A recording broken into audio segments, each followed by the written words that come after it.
Hello students, class 11 accountancy unit third recording of business transaction हमारा चल रहा था, जिसमें हम जर्नल एंट्री के क्वेश्चन को प्रैक्टिकल क्वेश्चन को सॉल्व कर रहे थे। तो हमने क्वेश्चन नंबर 1 to 8 तक कर लिया है। आज हम स्टार्ट करेंगे आपका क्वेश्चन नंबर 9 से। तो चलिए हम स्टार्ट करते हैं। आपका क्वेश्चन नंबर 9 से स्टार्ट करेंगे।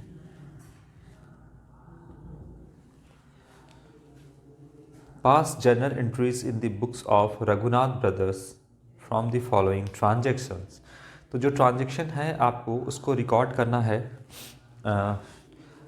डेट के कॉलम में आप लिखना 2016 और स्टार्ट जो है आपका वो है जून 1 तारीख से। कहता है रघुनाथ ब्रदर्स जो है started business with cash 80,000, goods 40,000 and furniture 20,000।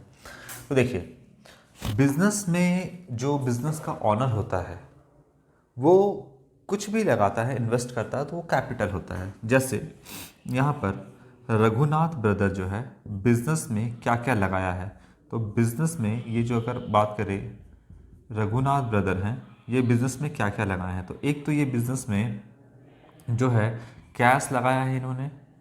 दूसरा क्या लेकर के आया है इन्होंने, गुड्स लेकर के आया है। और तीसरा एसेट के तौर पे फर्नीचर। तो ये सब कुछ जो है वो रघुनाथ ब्रदर्स जो है ये तीनों चीज़ जो है वो बिजनेस में लेकर के इन्होंने आया है। क्या क्या लेकर के आया है, तो सबसे पहला है कैश जो है 80,000 बिजनेस में लगाया, तो बिजनेस में 80,000 का कैश आ गया। फिर गुड्स लाया है इन्होंने बिजनेस में। गुड्स जो है आपका वो 40,000 का आपका गुड्स है, गुड्स आया 40,000 का। और फर्नीचर आया 20,000 रुपीज़ का। तो टोटल जो बिजनेस में आया एज ए कैपिटल वो कितने का है, 1,40,000 रुपये का। मनी के तौर पे अगर देखें तो 1,40,000 का आया है। ठीक है, अब यहाँ पर अगर हम बात करें कि ये 1,40,000 क्या है, तो ये कैपिटल है। और कैपिटल के तौर पे क्या क्या लेकर आया है, यहाँ पर कैश है, गुड्स है और फर्नीचर है। तो ये तीनों जो है वो बिजनेस में जो भी ऑनर लगाता है उसे हम कैपिटल ही कहते हैं। कैपिटल में अगर मान लीजिए 1,40,000 का अगर कैश लाता, तो जिसमें 80,000 का कैश, 20,000 40,000 का गुड्स और 20,000 का फर्नीचर। कैश का क्या इस्तेमाल है बिजनेस में, डायरेक्टली कोई इस्तेमाल नहीं है। उससे या तो गुड्स परचेज किया जाएगा, या कोई एसेट परचेज किया जाएगा, या कोई एक्सपेंस को दिया जाएगा। तो कैश का बिजनेस में बेसिकली यही इस्तेमाल है। अगर हम बात करें कि आप मान लो एक सैलरी होल्डर है और सैलरी आती है आपकी, महीने का 50,000 रुपये का सैलरी आ रहा है मान लो आपका, तो 50,000 रुपये का डायरेक्टली कोई इस्तेमाल नहीं है। आपको भूख लगेगी तो आप पैसे को नहीं खा सकते, आपको नहाना है तो आप नोट को अपने शरीर पे मल नहीं सकते हैं, है ना। प्यास लगी है तो उसके लिए पानी पीना होगा, खाना खाना होगा, आपको भूख लगी है तो। अगर आपको ट्रांसपोर्टेशन के लिए कोई व्हीकल चाहिए तो उसके लिए आपको कैश पे चढ़ करके आप कहीं नहीं चले जाओगे। तो डायरेक्टली कैश का कोई इस्तेमाल नहीं है। अगर आपके पॉकेट में पैसा है, कैश है, तो फिलहाल अगर आपको भूख लगी है तो आप जेब से निकाल के कैश नहीं खा लोगे, बल्कि कुछ सामान को परचेस करोगे। तो यहाँ पर बिजनेस में भी यही चीज़ है कि जो रघुनाथ ब्रदर है अगर कैश लेकर के भी आते हैं तो कैश बिजनेस में है, उसका कोई डायरेक्टली इस्तेमाल नहीं है। कैश का क्या इस्तेमाल है बिजनेस में, तो एक तो बिजनेस को चलाने के लिए कैश कुछ रखना हाथ में ज़रूरी है। दूसरा, या तो गुड्स परचेज किया जाएगा, या तो फर्नीचर परचेज किया जाएगा, या तो कोई एक्सपेंस को दिया जाएगा, जैसे आपका रेंट है, सैलरी है आपका, ये सब कुछ दिया जाएगा। तो ये सब कुछ बिजनेस का खर्च है। तो यही सब कुछ कैश का इस्तेमाल है बिजनेस में। तो यहाँ पर कितना जो है लेकर आया है, 80,000, 40,000, 20,000, ये सब कुछ क्या है, तो ऑनर जो भी लगाता है बिजनेस में उसको हम कैपिटल ही कहते हैं। और बिजनेस में क्या क्या आया, तो सबसे पहले कैश आया, डेबिट वाट कम्स इन। हम यहाँ पर थोड़ा सा और ऊपर से स्टार्ट करते हैं हम इसको।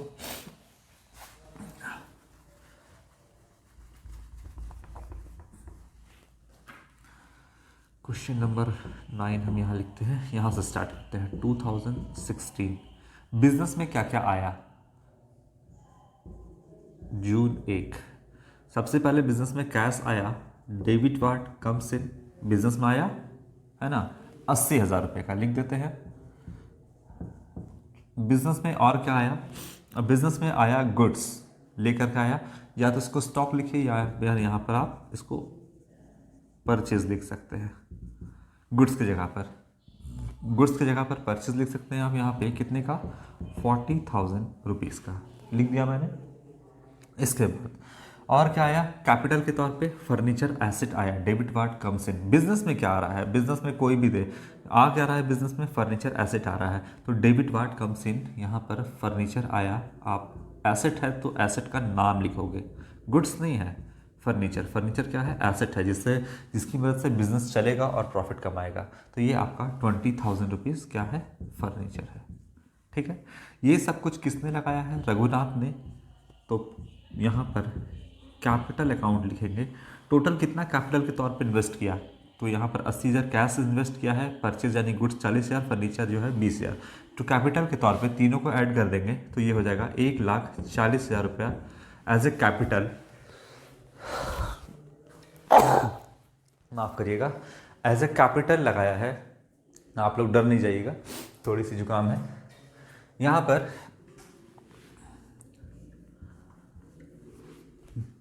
बिजनेस में क्या क्या आया, 80,000 रुपये का यहाँ पे कैश आया है, 40,000 का गुड्स आया है और 20,000 का फर्नीचर आया है एज अ कैपिटल। तो यहाँ पे लिखेंगे टू कैपिटल। ठीक है, ये ऑनर ने 1,40,000 का टोटल सामान बिजनेस में लेकर के आया है। ठीक है, ये तो आपका पहला हो गया।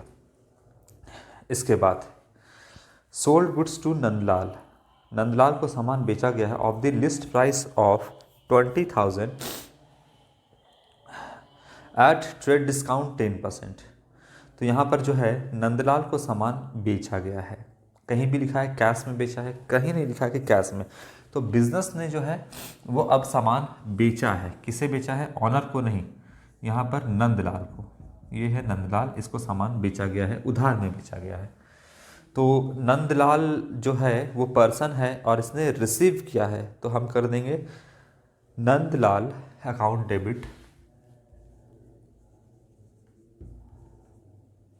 नंदलाल को डेबिट करेंगे। यहाँ जून कितने तारीख का ट्रांजैक्शन है आपका, 2 तारीख का, 2 तारीख यहाँ लिखते हैं हम, नंदलाल अकाउंट डेबिट। और क्या दिया गया है, गुड्स बेचा गया, तो लिखेंगे टू सेल्स अकाउंट। क्लियर है बात, नंदलाल को सामान बेचा है। अब रूल को बार बार हमको बोलने की लगता है ज़रूरत नहीं है, अब आप इतने में समझ गए होंगे। Debit the receiver and credit what goes out, real account के रूल से, पर्सनल अकाउंट के रूल से डेबिट द रिसीवर, एंड यहाँ पे सामान गया है credit what goes out, stock कम हो गया है। इस सेंस में कितने का है आपका बेचा गया है, 20,000 का लिस्ट प्राइस है और 10% जो है ट्रेड डिस्काउंट है। 20,000 लिस्ट प्राइस है और ट्रेड डिस्काउंट की रिकॉर्डिंग कहीं नहीं करते हैं, सीधा उसको लिस्ट प्राइस में से माइनस कर देते हैं। तो यहाँ पर 20,000 का अगर 10% निकालिएगा तो ये आएगा 2,000 रुपये। 2,000 रुपये क्या है, ट्रेड डिस्काउंट TD है आपका। तो यहाँ पर कितने का नंदलाल को बेचा गया है, 18,000 रुपये का सेल किया गया है, बेचा गया है नंदलाल को। ठीक है, तो नंदलाल बताइए कौन है, डेटर है या क्रेडिटर है, यहाँ पे नंदलाल डेटर कहलाएगा क्योंकि ये नियर फ्यूचर में बिजनेस को पैसा देगा। कितना देगा, 18,000 रुपये आफ्टर ट्रेड डिस्काउंट। चलिए, ये बात क्लियर है। ठीक है, ये बात तो मैंने आपको पहले भी बताया है। आगे बढ़ते हैं। 2 के बाद है 4 जून, क्रोनोलॉजिकल ऑर्डर में चलना है हम लोगों को। 4 जून को क्या कहता है, नंदलाल जो है वो सामान रिटर्न कर दे रहा है बिजनेस को। नंदलाल क्या कर रहा है, और यहाँ पर बिजनेस को रिटर्न कर रहा है सामान। कितने का सामान बेचा गया था, लिस्ट प्राइस था सामान का, लिस्ट प्राइस कितना था, 20,000। और सामान जो है नंदलाल वो वापस कितने का कर रहा है, तो वापस कर रहा है 4,000 रुपये लिस्ट प्राइस का। 4,000 रुपीज़ जो है आपका लिस्ट प्राइस का, 4,000 रुपीज़ का जो है वापस कर रहा है। कितना परसेंट आपका डिस्काउंट था यहाँ पर जब नंदलाल को बेचा गया, 10% का ट्रेड डिस्काउंट था। तो जब वापस करेगा तो भी ट्रेड डिस्काउंट को हटा करके ही होगा, जैसा कि मैंने आपको पहले बताया था। तो एंट्री क्या बनेगा आपका, एंट्री बनेगा सेल्स रिटर्न अकाउंट डेबिट। जब बेचे थे तो गया था, जब रिटर्न होगा तो बिजनेस में आएगा यहाँ पर। तो सेल्स अगर क्रेडिट है तो सेल्स रिटर्न डेबिट होगा। यहाँ पर, और टू दे कौन रहा है, क्रेडिट द गिवर, नंदलाल दे रहा है, तो नंदलाल को हमने क्रेडिट कर दिया, क्योंकि क्रेडिट द गिवर ये बिजनेस को दे रहा है, जो भी रिकॉर्डिंग कर रहे हैं बिजनेस के पॉइंट ऑफ व्यू से।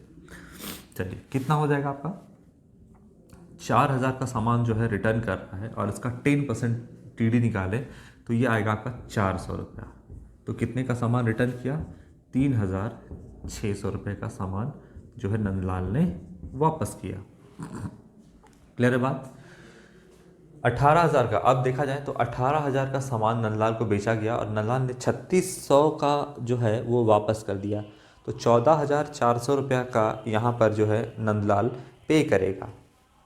देखिए 18,000 का सामान नंदलाल को बेचा गया, नंदलाल ने 3600 का सामान जो है यहाँ पर वापस कर दिया, तो 14,400 रुपया जो है नंदलाल को पे करना है। कितना पे करना है, नंदलाल जो है वो बिज़नेस को 14,400 रुपया 14,400 रुपीज़ जो है वो पे करेगा।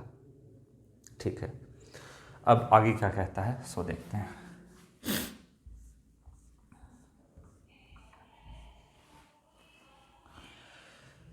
जून 4 के बाद हो गया आपका 8 तारीख का। 8 तारीख को क्या कहता है सो देखते हैं। कहता है received from Nandlal 14,150 in full settlement of his account. यानी यहाँ पर जो है नंदलाल से 14,150 रुपीज़ जो है वो लिया गया है, यानी बिजनेस को कितना पैसा रिसीव हुआ, 14,150 रुपीज़ रिसीव हुआ। ठीक है, रिसीव कितना होना था, तो हम यहाँ पे पहले एंट्री बनाते हैं, कैश अकाउंट डेबिट, और देगा कौन, तो यहाँ पे Nandlal, credit the giver Nandlal. Nandlal को कितना देना था, 18,000 का सामान बेचा गया था, 3600 का वापस कर दिया। नंदलाल को जो पे करना था उसके सामने लिख देंगे 14,400 पे करना था, तो नंदलाल को इतना पैसा पे करना था। लेकिन एक्चुअली में नंदलाल ने पेमेंट कितना किया है, तो बुक में लिखा है आपका 14,150 रुपीज़। कितना दिया है, 14,140 है या 50 है देख लो, 14,100 बुक में है आपका, हाँ 50 रुपीज़, 14,150 रुपीज़ यहाँ पर। क्लियर है आपका।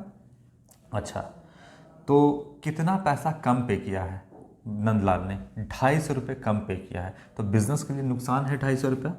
डेबिट साइड में लिख दो 250 रुपया।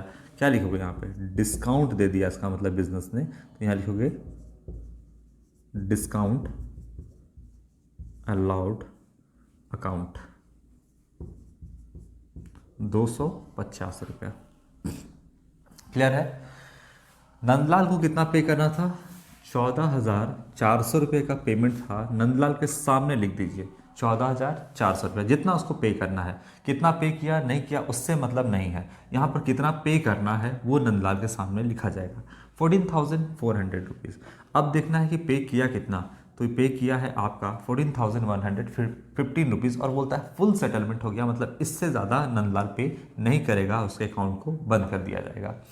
तो दिया 14,150, देना था आपका 14,400 रुपीज़, तो यानी कि बिजनेस ने डिस्काउंट नंदलाल को दे दिया, छोड़ दिया। बिजनेस ने कहा नंदलाल से कि 250 रुपया मत दो, तो यहाँ पर बिजनेस को नुकसान है, इसलिए नॉमिनल अकाउंट के रूल से debit all expenses and losses, discount allowed को हमने 250 रुपये यहाँ पर डेबिट कर दिया। क्लियर है बात। तो ये हो गया आपका नंदलाल का अकाउंट क्लोज। आगे इसको हटाते हैं।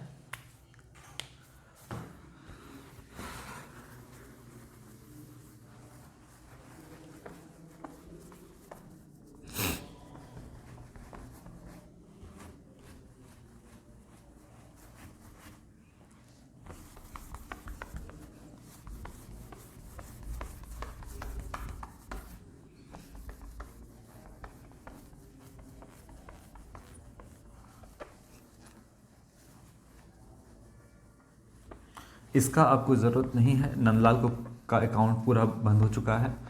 नंदलाल कैसे, देखिए नंदलाल को सेल किया गया 18,000 का, वापस किया 3600 का, और नंदलाल से पेमेंट भी हो गया, फुल सेटलमेंट हो गया, मतलब इससे ज़्यादा कोई पैसा वापस पैसा जो है नंदलाल नहीं देगा। ये हो गया। अब 8 तारीख के बाद है आपका ट्रांजेक्शन 10 तारीख का, 10 जून। क्या कहता है 10 जून का आपका ट्रांजैक्शन। कहता है purchase goods from bridge Mohan of the list price 10,000 15% trade discount. तो ब्रिज मोहन से यहाँ पर जो है सामान बिजनेस ने परचेज किया है। चलिए, ब्रिज मोहन से परचेज किया है बिजनेस, और ये कौन है? ब्रिज मोहन, बीएम लिख देते हैं। परचेज किया गया है, कहीं भी नहीं लिखा है कि बिजनेस ने जो है ब्रिज मोहन से कैश में परचेज किया है। इसका मतलब ब्रिज मोहन से कैसे परचेज किया गया है? उधार में, क्रेडिट में परचेज किया गया है। उधार में परचेज करो आप या कैश में परचेज करो, बात आपका स्टॉक बिजनेस का बढ़ेगा। तो यहाँ पर हम परचेज अकाउंट को डेबिट करते हैं, कर दिए। ब्रिज मोहन से परचेज किया गया है और कहता है कि आपका यहाँ पर ट्रेड डिस्काउंट भी है। ट्रेड डिस्काउंट का कोई जनरल एंट्री हम नहीं करते हैं, इसलिए यहाँ पर हम क्या लिख देंगे? टू ब्रिज मोहन। क्लियर है? परचेज टू ब्रिज मोहन होगा यहाँ पर।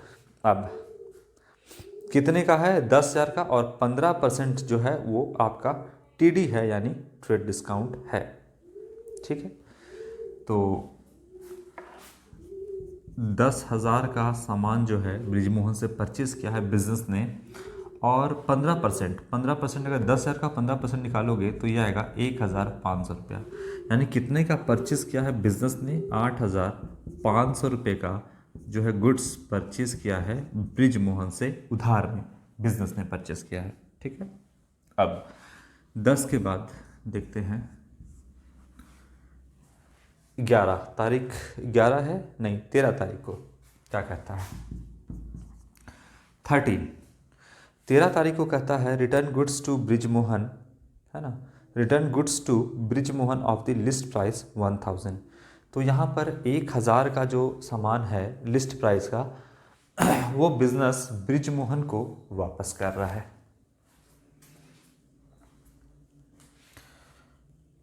1,000 का सामान जो है वो रिटर्न कर रहा है, लिखता है return goods to Brij Mohan of the list price of 1,000। तो 1,000 का जो सामान है वो बिजनेस ब्रिज मोहन को वापस कर रहा है। क्लियर है बात? अब यहाँ पर कितना वापस कर रहा है वो देखते हैं। कैसे बनाएंगे एंट्री? ब्रिज मोहन को बिजनेस वापस कर रहा है, रिसीव कर रहा है ब्रिज मोहन। पर्सनल अकाउंट के रूल से रिसीवर हो गया, डेबिट द रिसीवर, लिखेंगे ब्रिज मोहन अकाउंट को डेबिट करेंगे। टू परचेज किए थे तो सामान आया था, अब जा रहा है परचेज रिटर्न में, तो यहाँ पे परचेज डेबिट है तो परचेज रिटर्न को क्या करेंगे? क्रेडिट करेंगे। यहाँ पे लिखते हैं परचेज रिटर्न अकाउंट। 1,000 का लिस्ट प्राइस है, लिस्ट प्राइस है जो अंकित मूल्य है, वस्तु के ऊपर जो लिखा है वो 1,000 का है। और जब परचेज किए थे तो 15% का आपका यहाँ पर ट्रेड डिस्काउंट था, तो जब वापस करेंगे तो भी इसमें से लिस्ट प्राइस में से 15% ट्रेड डिस्काउंट हटा करके करेंगे। तो ये आपका आ जाएगा 150 रुपीज़। कितना आ जाएगा? 150 रुपीज़ आपका यहाँ पर आएगा। तो कितने का सामान वापस हो रहा है? यहाँ पर 850 रुपये का सामान जो है वो वापस हो रहा है। यानी बिजनेस जो है वो ब्रिज मोहन को कितने का सामान वापस कर रहा है? तो 850 रुपये का यहाँ पर सामान वापस कर रहा है। ठीक है, तो ये आपका ये काफ़ी बड़ा क्वेश्चन है, तो एक पार्ट हम इसको रहने देते हैं यहाँ पर। इसके बाद सेकंड पार्ट में हम इस क्वेश्चन को कंटिन्यू करेंगे। Thank you.